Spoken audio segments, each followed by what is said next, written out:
I mean, on point the entire game when he got behind him, and I think he only had one walk when he got behind. He was able to execute the slider on the plate, the fastball, but just outstanding effort. Why'd you give him so much leash, and what was the vibe like in the dugout in the ninth? Well, going into the ninth, I did not plan on pitching him because he was at 97 and figured that was good. And Andy Rodriguez made a pretty strong push, and I thought the young catcher feeling it where he was at. So we were hitter by hitter, but good for Andy and good for Ovi.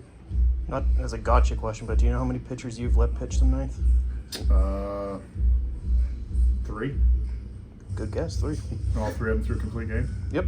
Brault, Keller, and A lot less fun this way, but okay.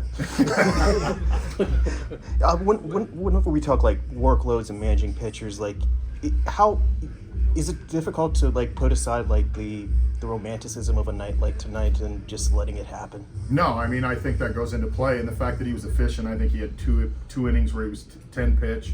The fact that we extended the score, so there wasn't a lot of high stress. I mean, I don't know if he had a runner at second base the whole game, so there were a lot of factors that went into play in terms of the stress of the innings. He just commented a moment ago, Johan did, how much he likes having that extra day. What led to that decision to give him a little bit of a blow between starts? Well, I just think with where we're at in terms of his workload with him and Mitch and trying to finish the year, giving him an extra day when we can is something that's vital, and you know, it worked out. So our pitching group did a nice job with that. You had said before the game, consistency is the biggest thing for him. What have you observed just in terms of him being able to deliver? Well, he was extremely consistent today. I think the execution of the slider was the big thing. He got him back into counts, especially against left-handed hitters, which was really important.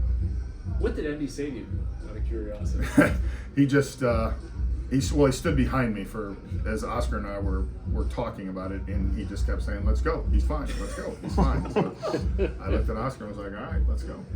Your third baseman had a pretty big game. Yeah, I mean, he had a big game at the plate, and I want the one thing not to go unnoticed is the play he made on Bobby Witt. I mean, that changes the whole course of the game, because if that ball goes down the line, they're going to score a run. I mean, the way he runs, he's probably ending up at third, so we're in a whole different situation. So his at-bats were really good, but I think the play down the line was the game changer.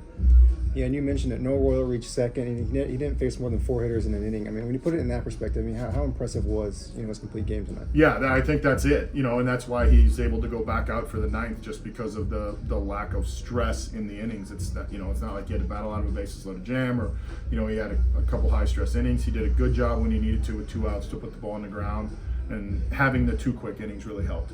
With Hayes, he makes a play like that, everybody goes, wow, but how much has that kind of become somewhat common for him to make spectacular plays like that? Yeah, I mean, I think we see him every day, and we kind of just assume every ball hit to him, because, I mean, the one ball Melendez hit to him off the end of the bat that's spinning a weird way, that's not an easy play either. I mean, if you're watching, you're like, oh, okay, that's a slow roller, but the way that ball's spinning to catch it, to know the speed of the runner, just all the things that he does over there is what makes him elite.